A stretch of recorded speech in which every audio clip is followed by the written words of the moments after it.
Oke, jadi baik. Assalamualaikum warahmatullahi wabarakatuh. Kembali lagi dengan saya di Belajar Bersama Guruku. Nah, pada kesempatan hari ini kita akan belajar materi pendidikan kewarganegaraan kelas 8 bab 1. Ya. Yakni adalah kedudukan dan fungsi Pancasila. Adapun materi yang kita akan pelajari pada siang hari ini adalah kedudukan, fungsi, dan arti Pancasila. Nah, itu ya.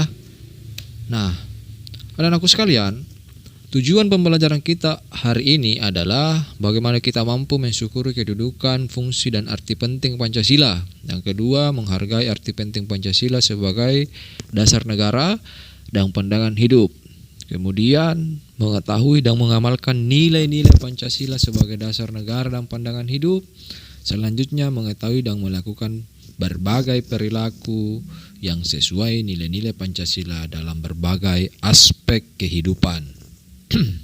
Ya. Nah, anak-anakku sekalian, kedudukan, fungsi, dan arti Pancasila itu terdiri dari 6. Ya. Yang pertama adalah Pancasila sebagai dasar negara, Pancasila sebagai pandangan hidup bangsa, Pancasila sebagai kepribadian bangsa, Pancasila sebagai perjanjian luhur rakyat, kemudian Pancasila sebagai sumber hukum, Pancasila sebagai ideologi nasional. Nah, kita akan membahas satu persatu terkait kedudukan, fungsi, dan arti Pancasila dari 1 sampai 6.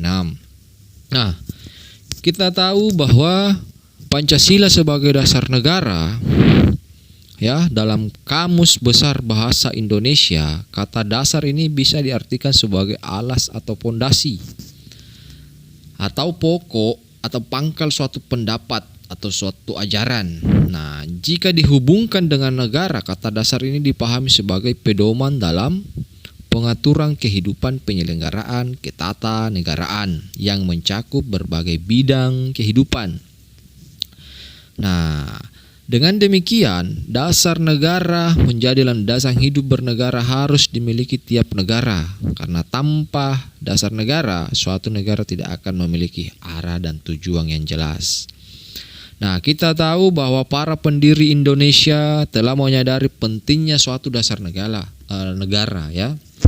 Nah, makanya dalam sidang pertama Badan Penyelidik Usaha-usaha Persiapan Kemerdekaan Indonesia atau biasa disingkat menjadi BPUPKI pada tanggal 29 Mei sampai 1 Juni 1945 itu membahas bagaimana dasar negara Indonesia.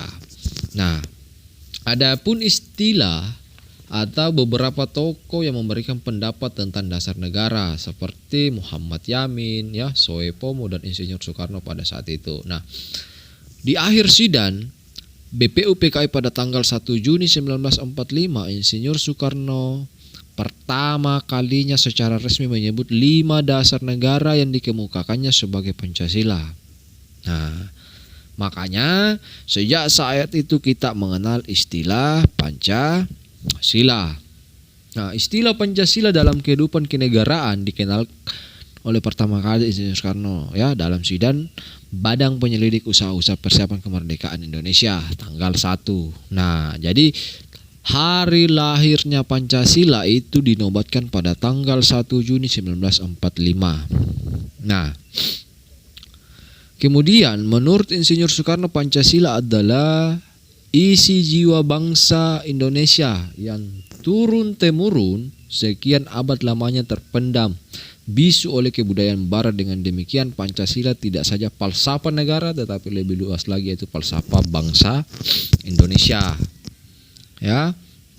Nah, anak-anakku sekalian, dalam perkembangannya selanjutnya dibentuk tim kecil dari BPUPK yang terdiri dari 9 orang atau biasa disebut dengan Panitia 9. Nah, Panitia 9 inilah yang menentukan susunan Pancasila. Setelah melewati proses yang berat, akhirnya terbentuklah susunan Pancasila dengan urutan seperti yang kita kenal saat ini. Nah, sebagai dasar negara, Pancasila menjadi norma dasar atau kaidah negara yang fundamental Ini dapat dilihat dalam pembukaan Undang-Undang Dasar Negara Republik Indonesia tahun 1945 alinea ke-4. Nah, maka disusunlah kemerdekaan kebangsaan Indonesia itu dalam suatu Undang-Undang Dasar Negara Indonesia yang terbentuk dalam suatu susunan negara Republik Indonesia yang berkedaulatan rakyat dengan berdasarkan kepada ketuhanan yang Maha Esa, kemanusiaan yang adil dan beradab, persatuan Indonesia, dan kerakyatan yang dipimpin oleh hikmat kebijaksanaan dalam permusyawaratan perwakilan, serta dengan mewujudkan suatu keadilan sosial bagi seluruh rakyat Indonesia. Nah, penempatan Pancasila dalam pembukaan Undang-Undang Dasar Negara Republik Indonesia tahun 1945 tersebut dikukuhkan pada tanggal 18 Agustus 1945, yang kemudian kedudukan Pancasila sebagai dasar negara juga ditegaskan dalam Instruksi Presiden nomor 12 tahun 1968 dan tersusun secara hierarkis piramidal. Nah, artinya tiap sila dari Pancasila memiliki hubungan yang saling mengikat dan menjiwai satu sama lain sehingga tidak dapat terpisahkan. Itu kenapa sehingga Pancasila sebagai dasar negara.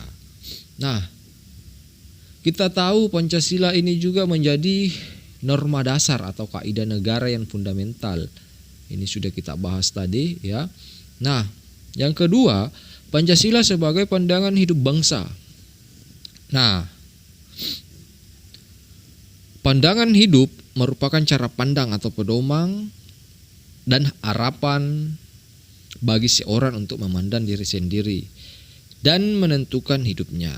Nah, dalam suatu bangsa yang telah merdeka, kita tahu tentu memiliki pandangan hidup yang dijadikan sebagai pegangan atau pedoman. Nah, untuk mencapai sebuah kemakmuran bersama. Nah, pandangan hidup tersebut digunakan untuk memecahkan berbagai persoalan yang dihadapi ketika mengatur kehidupan masyarakat dan ketatanegaraannya, baik urusan dalam negeri maupun urusan luar negeri.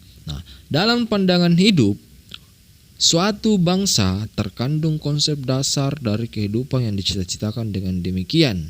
Pandangan hidup suatu bangsa dapat dipandang sebagai sari dari nilai-nilai yang dimiliki bangsa tersebut. Misalnya suatu bangsa yang dijajah memiliki paradigma bahwa penjajah harus dihapuskan karena membawa penderitaan dan kesengsaraan. Nah, kemudian selanjutnya dalam diri bangsa tersebut lahirlah tekad persatuan dan kesatuan untuk melepaskan diri dari penjajah.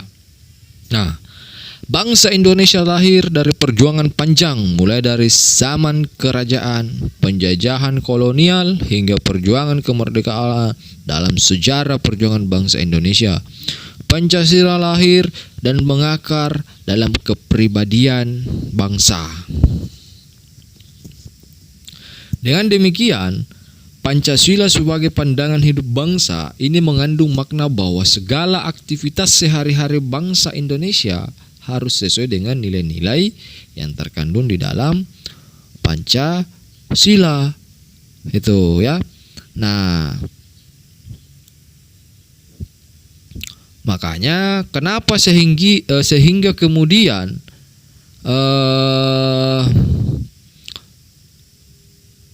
fungsi dasar Pancasila selain mempersatukan, dia juga sebagai pandangan hidup bangsa ya. Pancasila juga memberikan arahan untuk mencapai kesejahteraan dan kebahagiaan lahir dan batin bagi masyarakat Indonesia.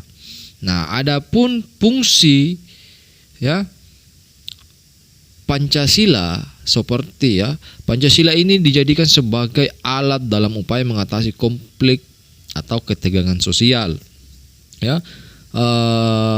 Ada juga menjadi sumber motivasi untuk mewujudkan cita-cita, gagasan ataupun ide-ide dalam kehidupan nyata. Dia juga menjadi sumber semangat untuk mewujudkan nilai-nilai yang termuat dalam Pancasila itu sendiri. Nah, kemudian Pancasila juga menjadi jawaban untuk menghadapi perkembangan global dan menjadi sumber inspirasi bagi masyarakat Indonesia. Nah, berikutnya adalah Pancasila sebagai kepribadian bangsa. Nah, maksudnya apa, Pak? Nah, dalam Kamus Besar Bahasa Indonesia, kepribadian adalah sifat hakiki yang tercermin pada sikap seseorang atau suatu bangsa, ya, yang membedakannya dari suku, dari orang atau bangsa lain. Nah, adapun kepribadian bangsa adalah ciri-ciri watak menonjol yang ada pada banyak warga suatu kesatuan nasional.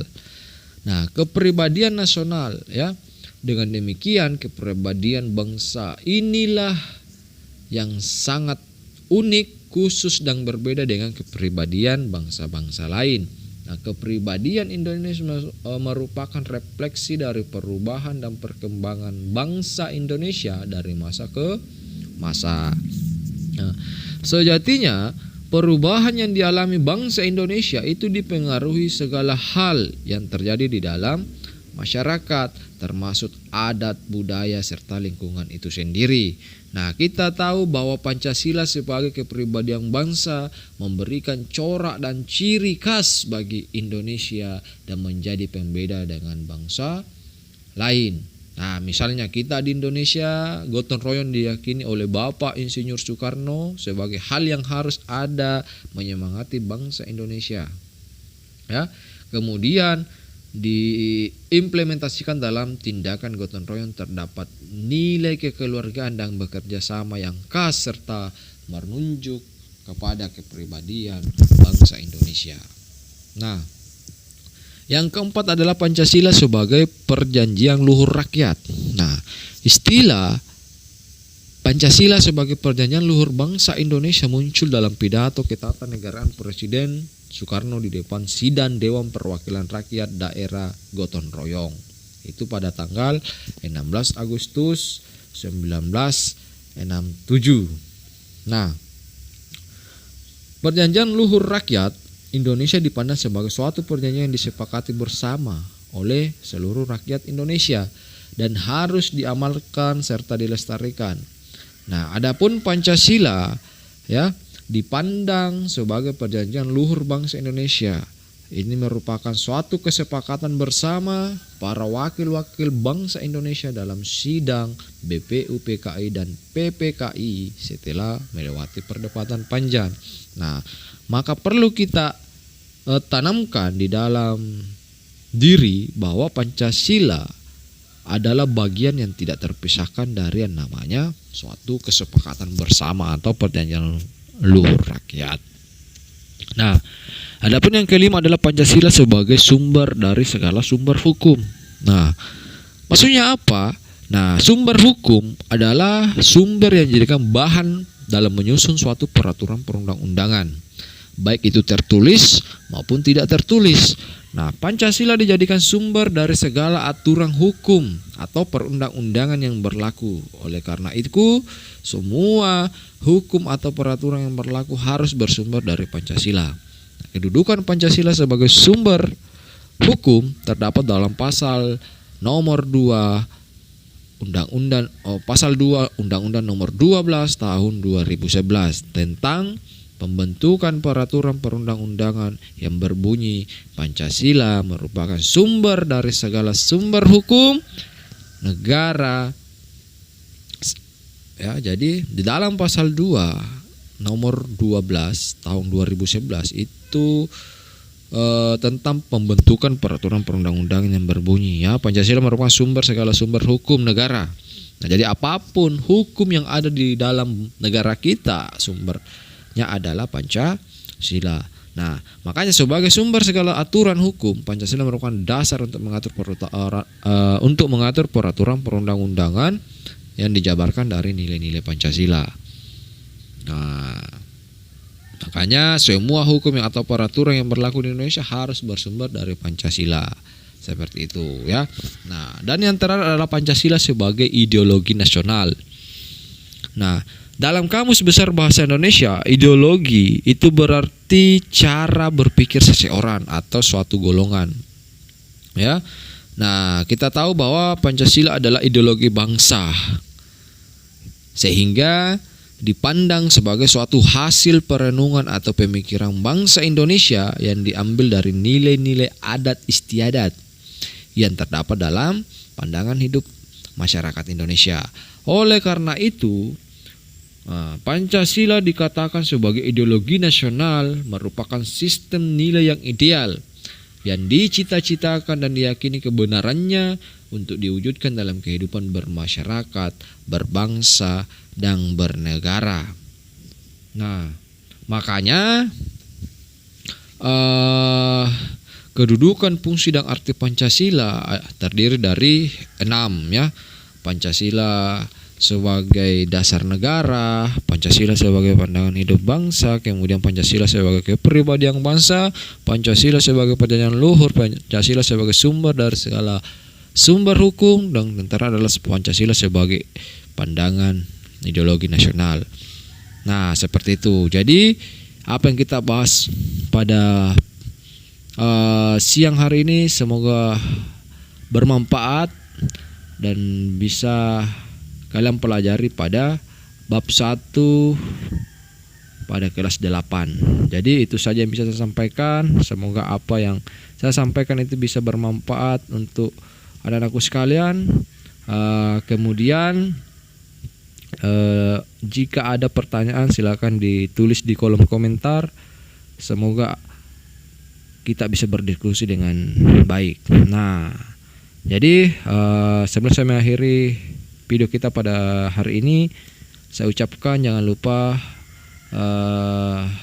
like, komen, dan subscribe dan share ya. Nah, jadi saya akhiri, wallahu muwaffiq ila aqwamit thoriq. Assalamualaikum warahmatullahi wabarakatuh. Sampai jumpa lagi di video berikutnya. Terima kasih.